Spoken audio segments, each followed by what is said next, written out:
and she felt these. There was these small beings around her. Again, she couldn't see them in this instance, but she could feel them. They were kind of touching her down her body, almost like they were kind of checking her over from head to toe. There was she underwent some other examination procedures, and there was a glowing white door all of a sudden opened in the distance. Now, when she had the memory of this, she remembers seeing her eldest son standing in the doorway. He was quite a tall chap, went around chatted with the family in quite a good extent, and he was there, and she was wondering what are you doing here, in this strange location. Now, when we regressed her back to that, I went around there with a hypnotherapist, and he regressed her.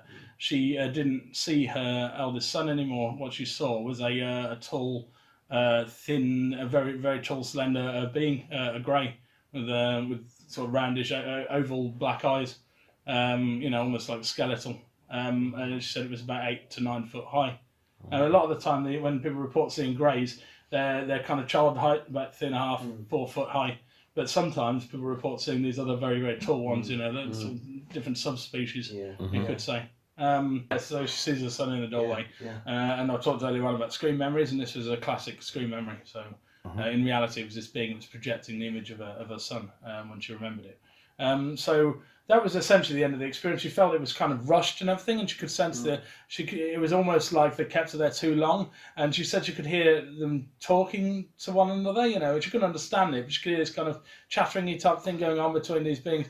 And then all of a sudden she's back in her bed, So she wakes up and she knows it's something really, really odd. She knows it wasn't a dream. It felt a lot more vivid to her than a dream, as is often the case with these experiences. It's very easy for people to dismiss it just as something in your head. There's a lot of evidence and a lot of physical aspects of contact that I can go into at the minute. I'll get sidetracked. That's fine. Let's stick with what we're doing. Okay, right. Okay, so she has this experience, wakes her husband up and everything, and tells him, "Oh, you must have just had a nightmare. Go to sleep." So following day and everything, she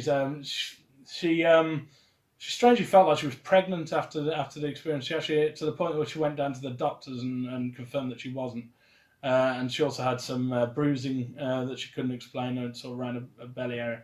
And in the days following that, she began to get more and more frightened about going to sleep. Essentially, she often after a person has an experience, the brain remembers that it's taken place, and they don't want to go back to the location. So she'd be spooked out going to sleep at night and this sort of thing, and find it really, really tough. And now it turned out that her husband made security cameras for a living. He put together security cameras, night vision cameras, that sort of thing. So he said to ease her mind, that he said if a camera in the room, he said, "Well, put a camera up, and I'll approach you. If you have something go on, no, you're going to be able to see that nothing's taking place. So they set up this camera here, and about 4 days after the camera's been set up, she has another experience, right? Now, this one was quite different to the first, but it did have links to the first incident.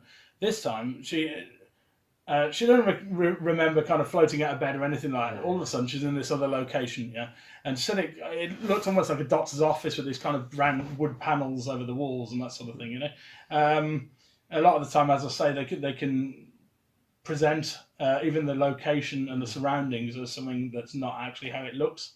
Right. So it's not just their own personal appearance they can change. They can sometimes change the whole look of it.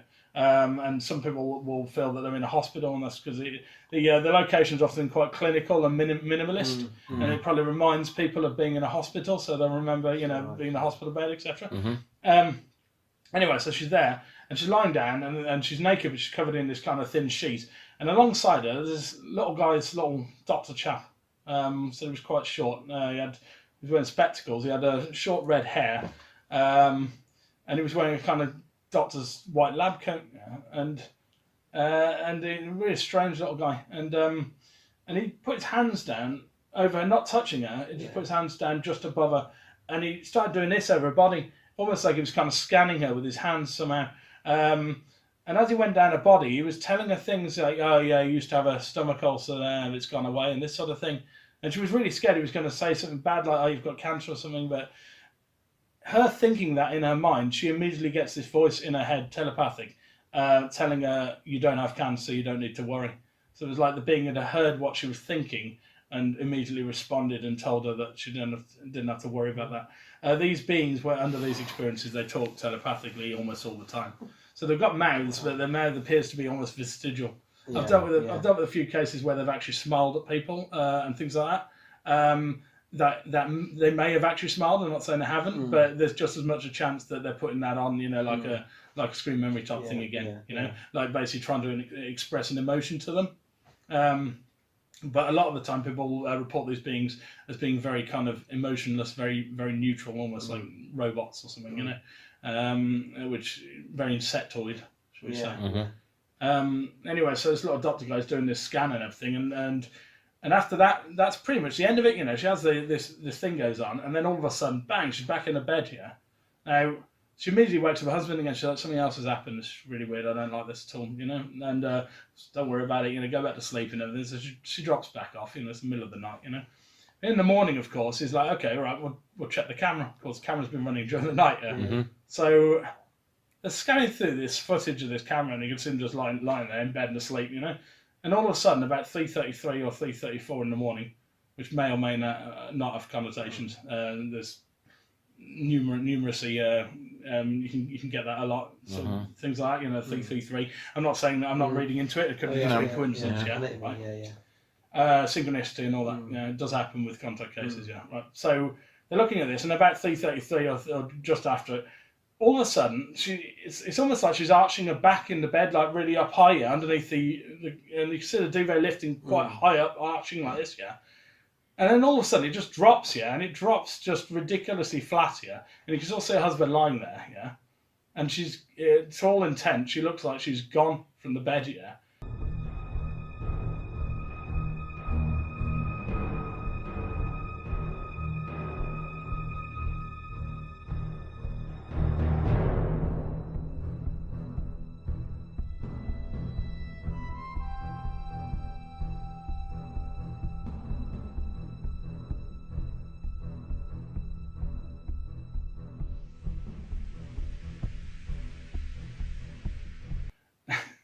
And this goes on for about 15 minutes. There's no movement on the bed at all. There's a tiny bit of movement about a second after it happens, but I think probably looking at it multiple times, I think maybe it could have been the end of the duvet cover falling in and everything. There's no sign of any movement then for about 15 or so minutes, And you can see them actually fast forward on the footage because the original video that I saw wasn't the raw footage of it. It's very hard to get the footage out of the security camera. It was a very weird file type. It was not meant to be extracted and viewed on a PC. Okay. In the end, we were able to get the raw footage, or rather, another company was. I'll go into that in a minute.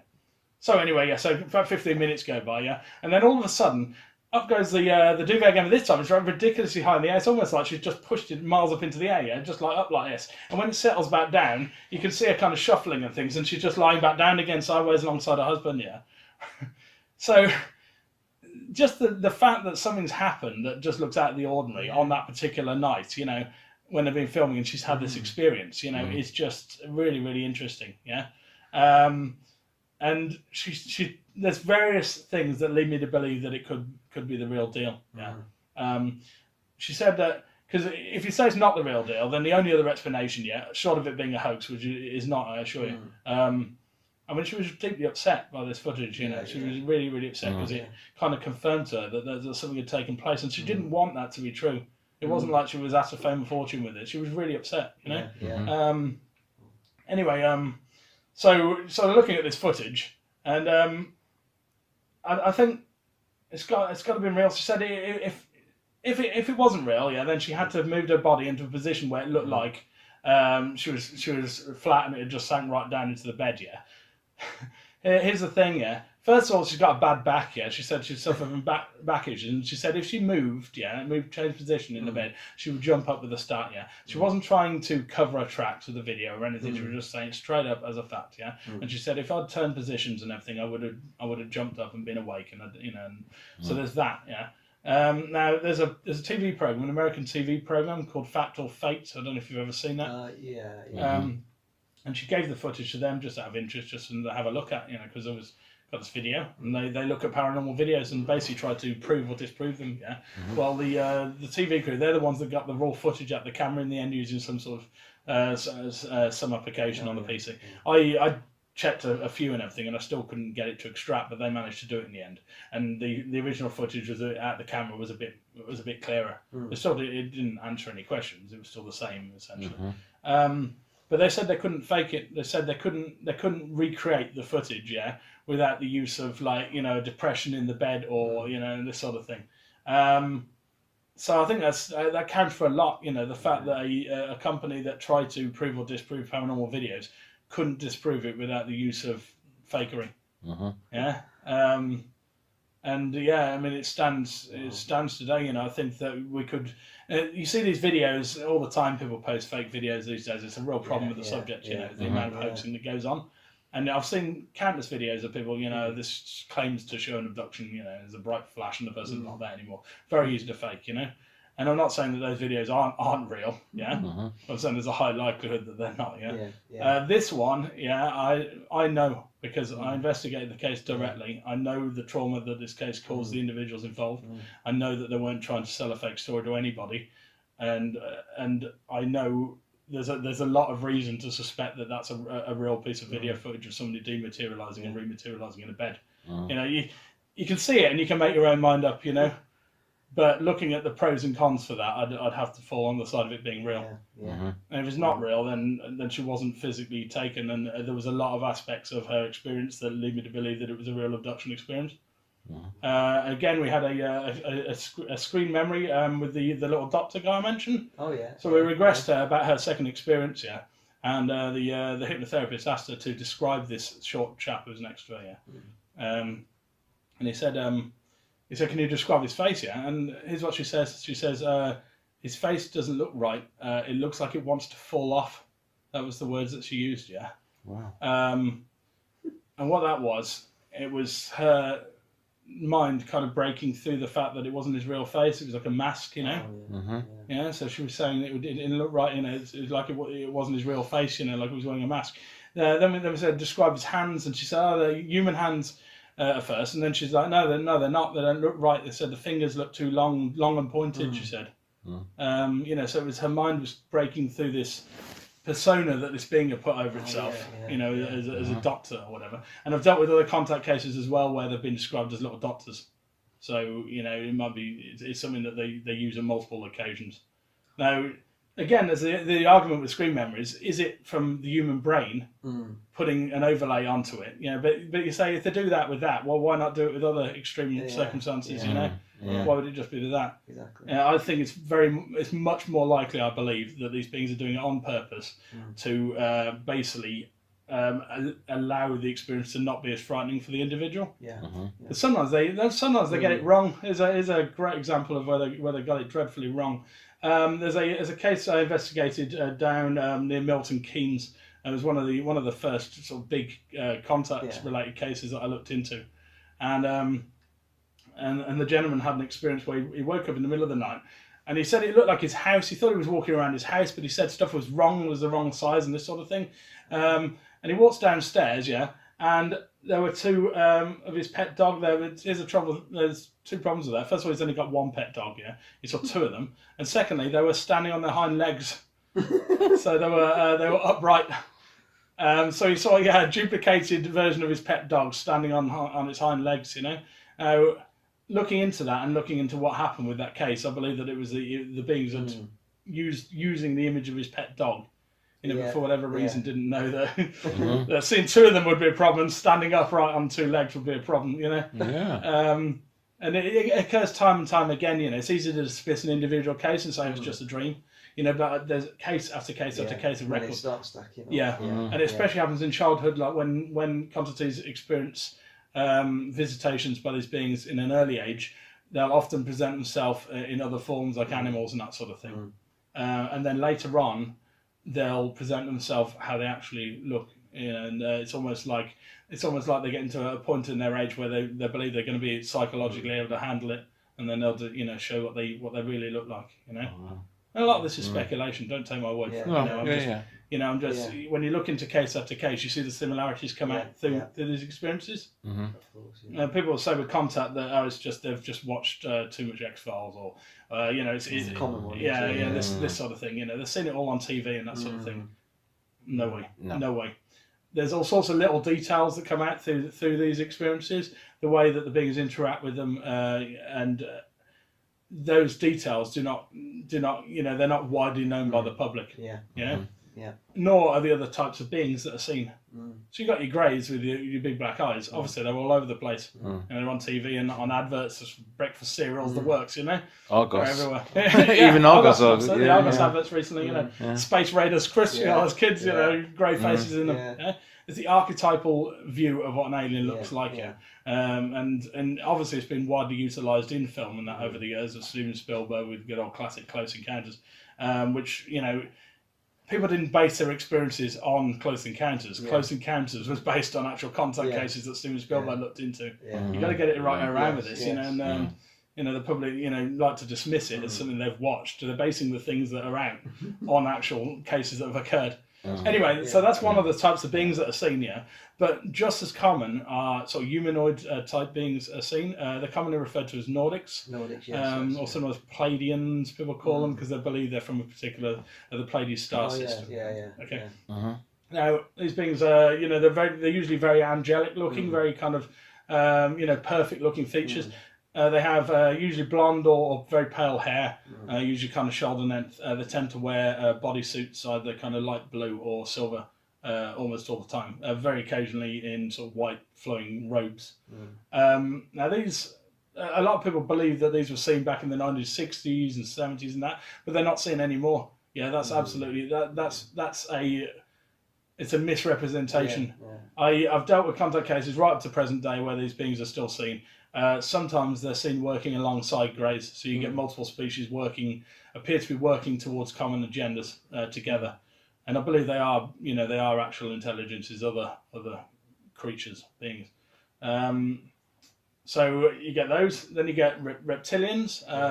Some people will have looked into. A lot of people believe that they're quite evil. May have sort of nefarious. And they're kind of like lizard men essentially. They're like sort of reptilian-looking creatures like dinosaurs almost.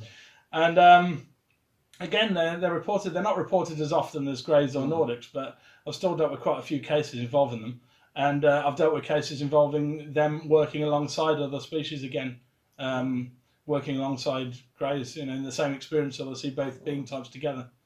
And again, that's a difference there with sleep paralysis experiences, because with sleep paralysis, you can sometimes see sort of shadowy forms in the room and this sort of thing. The brain kind of conjures up, or it appears to, it's just an interpretation, of course. But appears to kind of conjure up these figures and that sort of thing.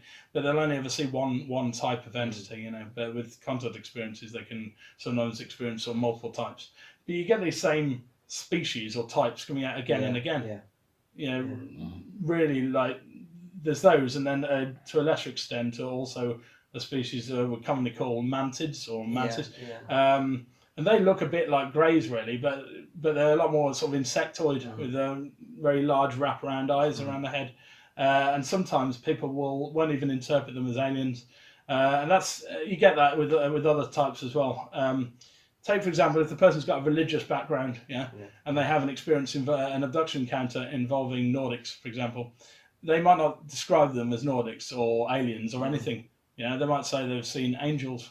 I've dealt with some cases where people come to me and they said I had what I believe is a religious experience, and I saw these angels. But here's the weird thing: they didn't have wings. They didn't have wings on their back, and they weren't wearing any crosses.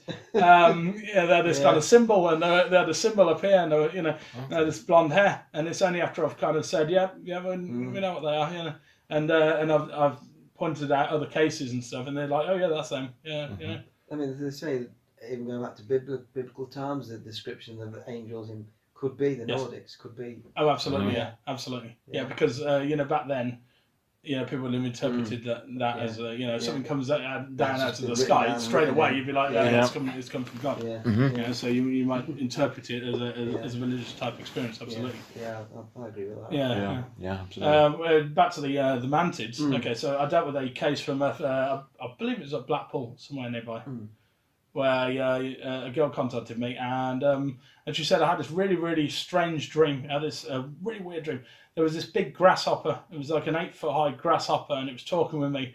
and it had these purple robes on, with a hood.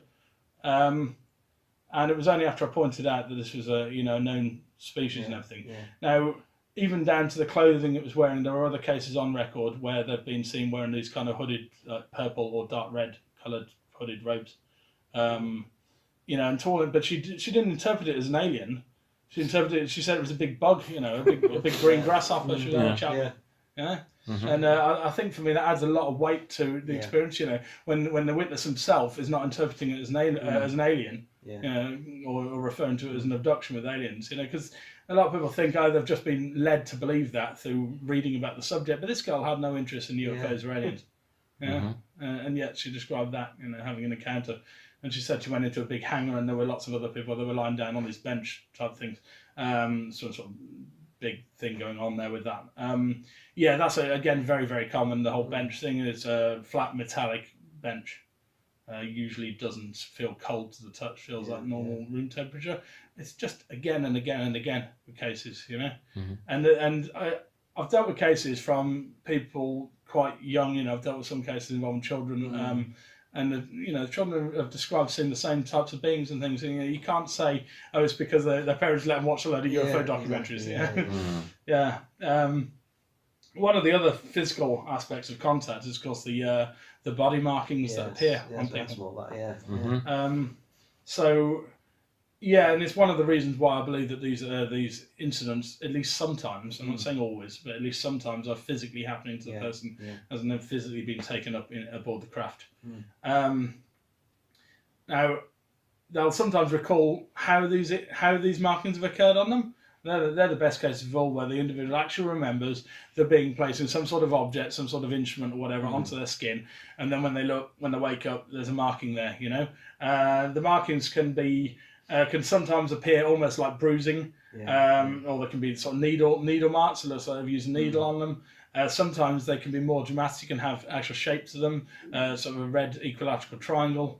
I dealt with one case where the gentleman woke up after he believes having a contact experience, and he had a red triangular shaped mark here and pretty much exact on the other arm. Saying there's another case I investigated where the lady had a row of 4 dots in a direct line, with equal distance between them and everything. They certainly appeared to be not insect bites, artificial. And these same markings have been represented on other people. There's some of them that are very, very common. Scoop marks are commonly where they're seen to sort of take a small area of skin and it'll leave like an imprint, an indent in the skin.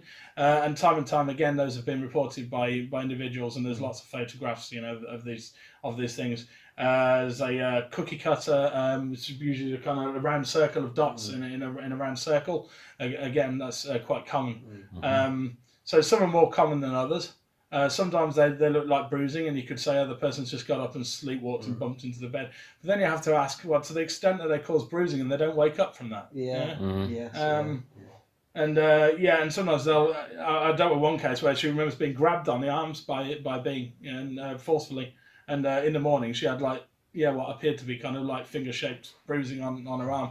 Wow. Where she said she'd been grabbed. So there was a direct correlation between what she remembered from the experience and the marking.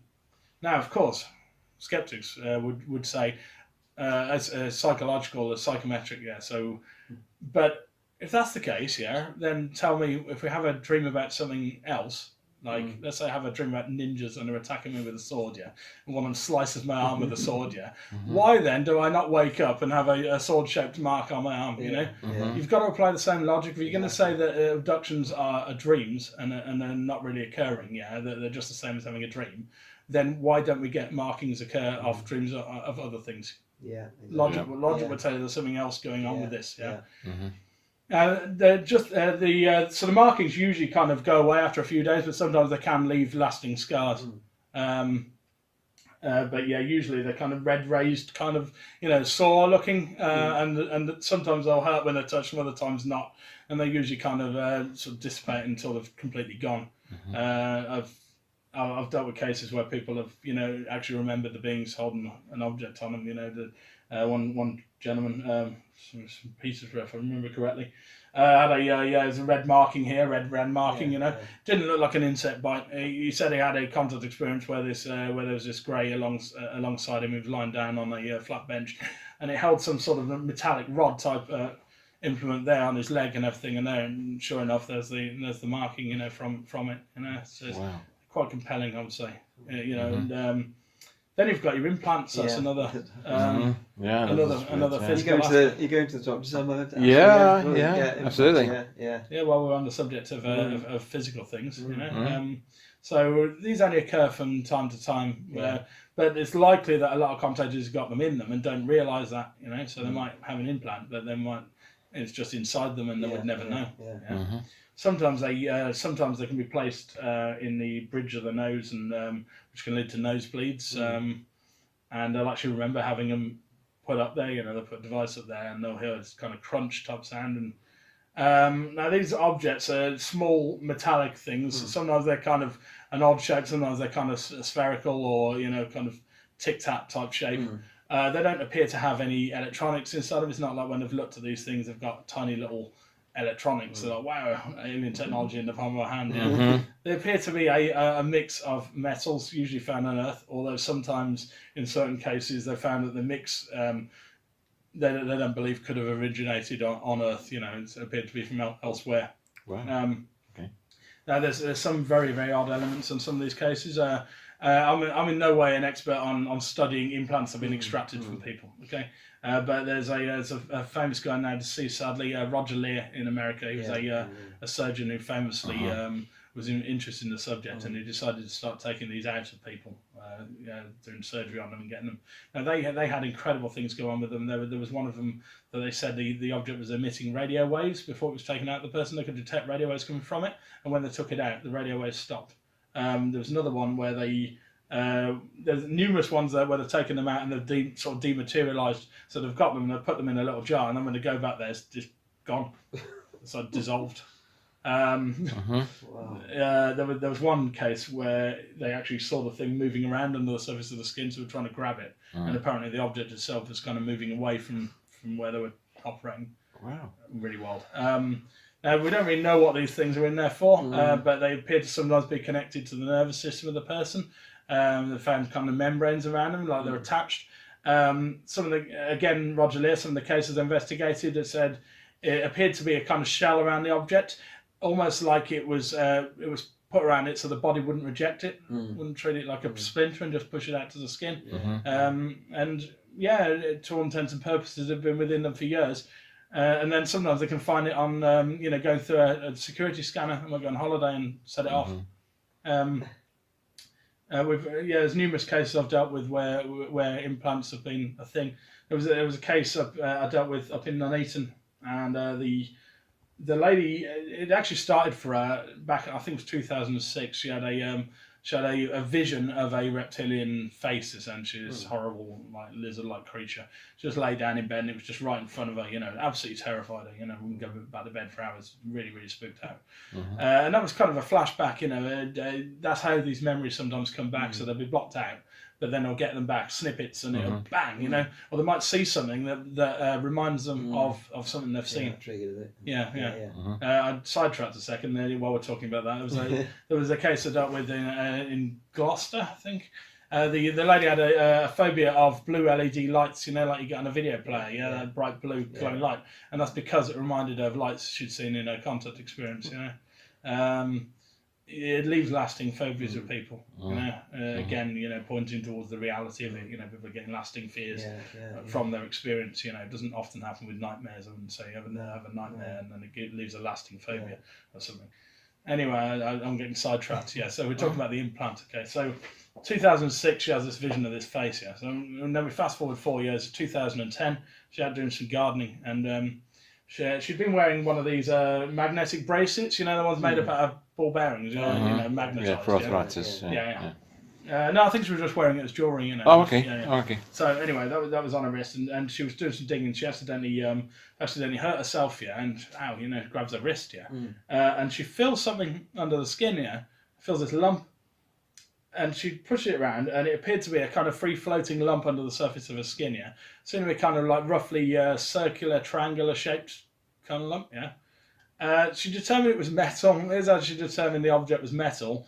Had a metal detector in the house, and she held it up to it and set it off, yeah?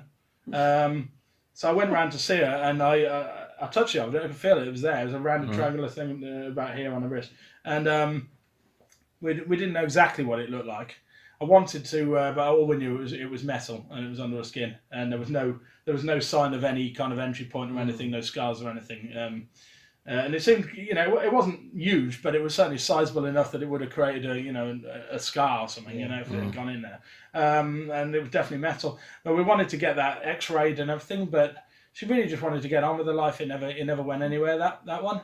Because she wasn't in it for the fame and fortune, as I say. She couldn't care less. She wanted to get on with her life. So it was like, got this thing in. It wasn't causing her any harm. And I'm sure you get lots of people when you're investigating are like that, aren't you? Absolutely. They just want to get on with their lives, and it hasn't totally changed their perception. I'm not saying that always happens. Some people become full researchers after having experiences. Or express a very deep interest in the subject from that point onwards, as would rightfully be so. If you see something and you're trying to verify it's real, of course you're going to look into the subject and try to speak with other people who've had similar experiences. But a lot of the time they just want to ignore it and go about their life. They can't be dealing with it. So so that one hit a brick wall. It's a shame because not that we could have gotten taken out. Probably it costs hundreds and hundreds of quid to have a private operation and. As far as I'm aware, there's nobody in the UK who's extracting implants. But we certainly would have been able to get an X-ray to get the exact shape and size of it. So that's another physical aspect of contact that can't really rationally be explained away, and it's another reason for why I think these things are occurring physically, at least some of the time.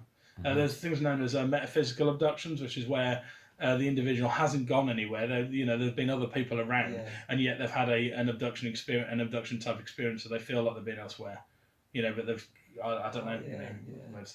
You could open to interpretations. Is a soul being taken out of them? Is it, something in their mind or something like that? You don't know.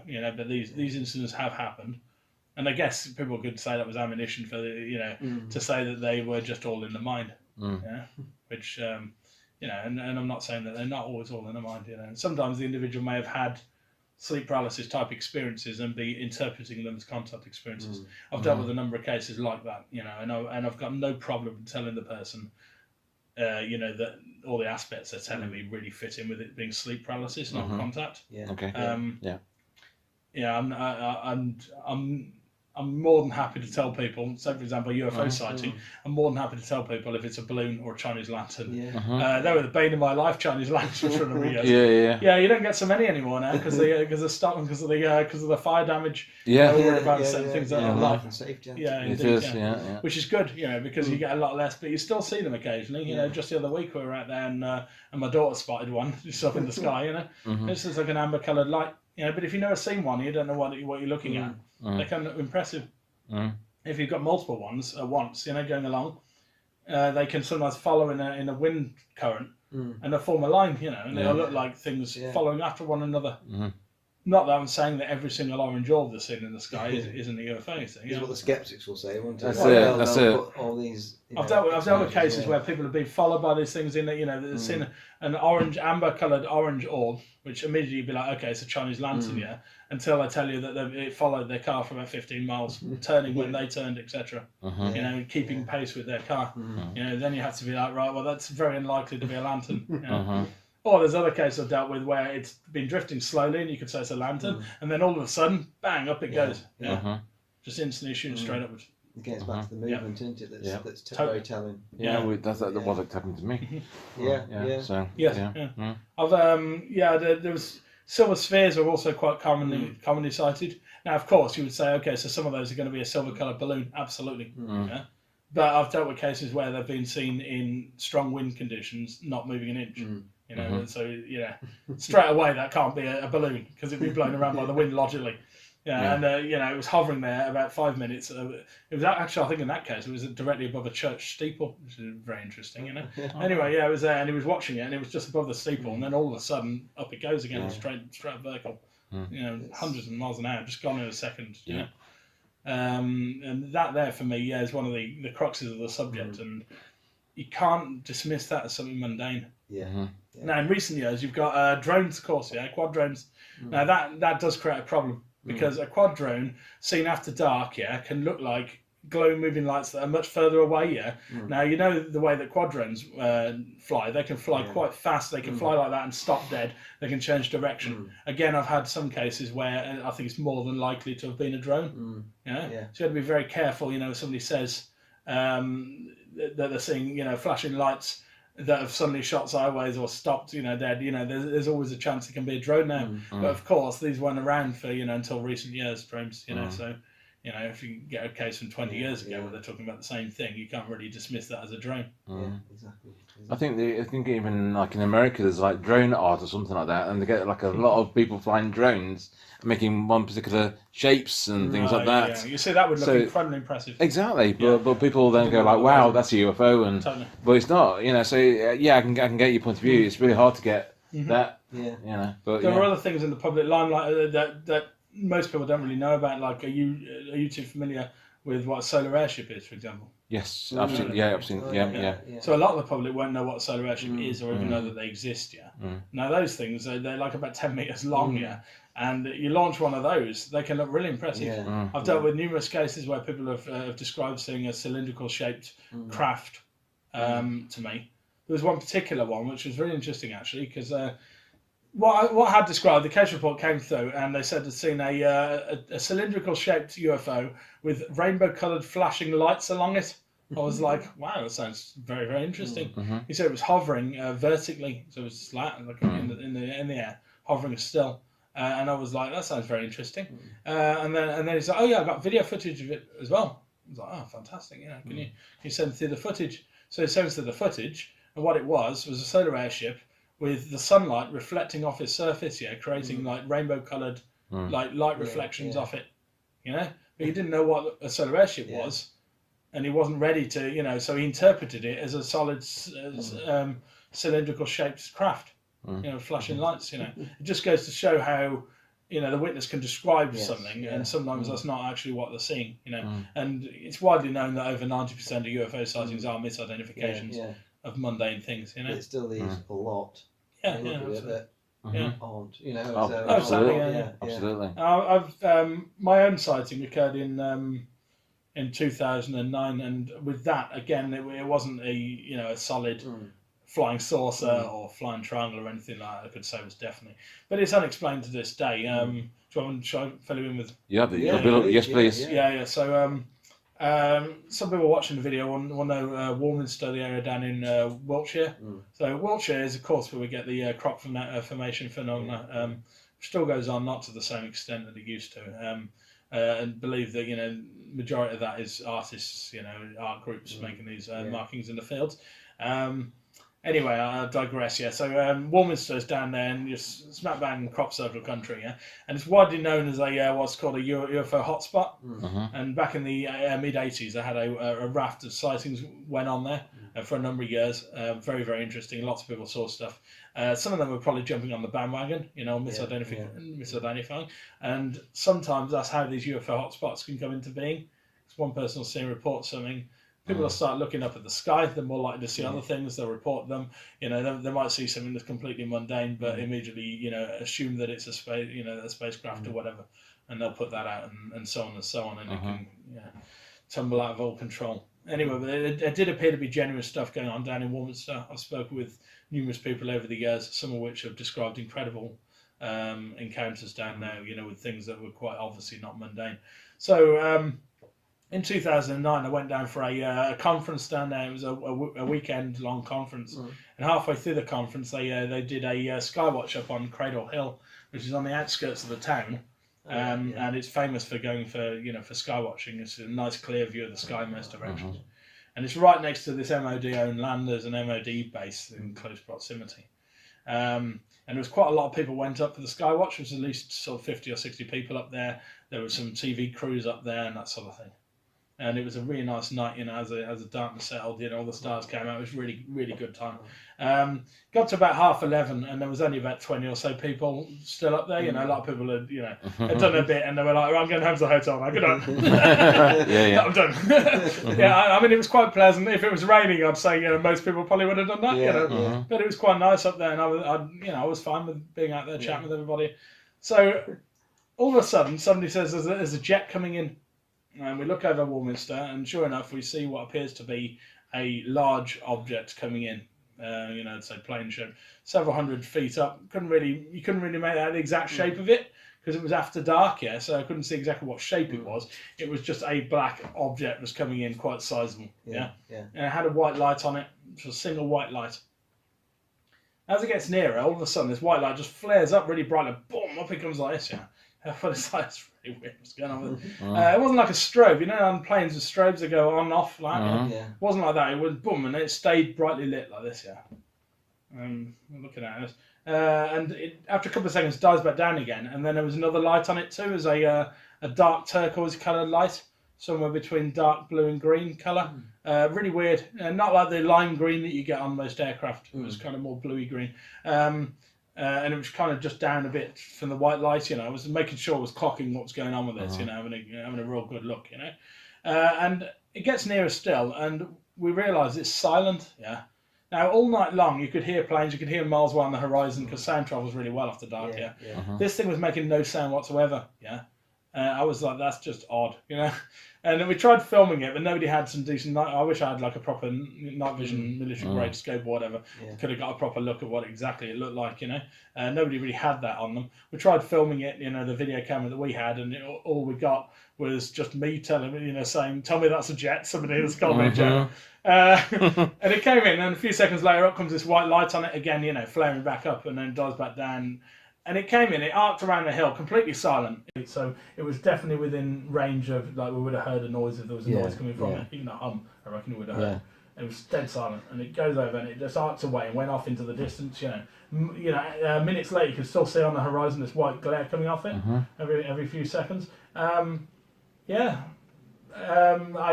spoke with numerous people. One of my friends has been, he's fought across in Iraq and everything, and supporting an airfield. He knows exactly what aircraft look like, both before and after dark, and he said, it doesn't fit with anything he knows. Other people have looked into it. I interviewed about 6 or so people that were there on that night and everything to write up a case report on it, and it's still unexplained to this day. Was it alien? Who knows for sure? Didn't see the occupants. Could have been. Maybe it wasn't. But it doesn't fit with any known military drones or anything like that. The lighting configuration on it. And as far as I'm aware, even military drones still make a sound. So unexplained flying object. Absolutely. It still fascinates me, that one. Just because I was directly past it. What about? Going to what skeptics say. They always. I know it's part of on your topics list that with photos and videos, people say, "No, there's no clear photo or video of." Loads of reasons. Loads of reasons. Okay, so this is coming from straight up, because I've investigated hundreds of cases over the last 10 years, and literally over 1,000 UFO sightings, almost certainly. I'm not making a tally record. I'm just telling you it's definitely been overdone. With contact cases, about sort of 300 or so probably from around the world. Over half of those have been UK based. Obviously, I'm a UK based researcher, so a lot of those are going to be from across here. But I've dealt with cases as far away as Australia and everything, just from all around the place. So I sometimes get people come and contact me specifically because they've heard from word of mouth, that I'm going to treat them with respect and honesty. Some people who even come across here. There was a lady came across from France to be interviewed by me, on purpose. Came across to be regressed and for me to go through her experiences with her. She'd had numerous encounters with Nordic beings. So. So that was, and it was really good. I was like, surely there's French researchers you could go to, but she said that she'd heard that, so she came across. Brilliant. Anyway, sorry, I've lost track. What were we the photo video, photo videos. So loads of reasons. Okay, so one of the big ones. So most people are like, okay, most people got smartphones on them these days. Yeah, surely there's going to be loads of clear views of UFOs and all that. Yeah, right. Okay, first of all, a lot of UFOs are seen at a distance, and a lot of them are seen after dark. Yeah. Now, even with today's smartphones, they're not that great at capturing things at a distance after dark. They're really not. Yeah. So something that will appear really stunning to the naked eye, when you film it, it just comes out like a glowing white dot on the screen. Yeah. I've been sent loads of videos that, like that before. They don't openly present themselves to people, but I believe that these beings, these intelligences, are working covertly, and they don't generally want the general public to know that they're here. Because if they did, they could easily present themselves everywhere, and there would be no question as to whether they're real or not anymore. I think, even though there have been incidents like you had to say the Phoenix incident, what happened with that? Well, that was very, very public. They certainly knew that there would have been seen in that. So we don't really know. We're trying to humanise something that isn't human. So you can only interpret, speculate as to why that may be. But I don't think it's any coincidence that more UFO sightings happen in very rural places or in the dead of night. They usually involve a single witness or just one or two witnesses while they're out on their own. There have even been ones that have taken place over the sea, with their aircraft flying, and they've been off the coast, out in the middle of open sea, and they've seen something, but there's nobody else around. It's almost like they were doing something there, and they, and they just happened to be. So I think they're working covertly. So they wouldn't openly present themselves to being filmed or photographed. That would make no sense. There have been a number of cases where they have appeared to have directly influenced the individual to not take a photograph. There's quite a few cases on record, some of which I've investigated, others I've read about, where the individual's gone to take a photograph, and lo and behold, their camera's drained of batteries, or or just doesn't work. There've even been some cases, believe it or not, this is, I'm just going with the facts of this, where they said that they tried to take a photograph, and it was like they forgot how to use their camera. And then after the incident is over, they can remember just fine.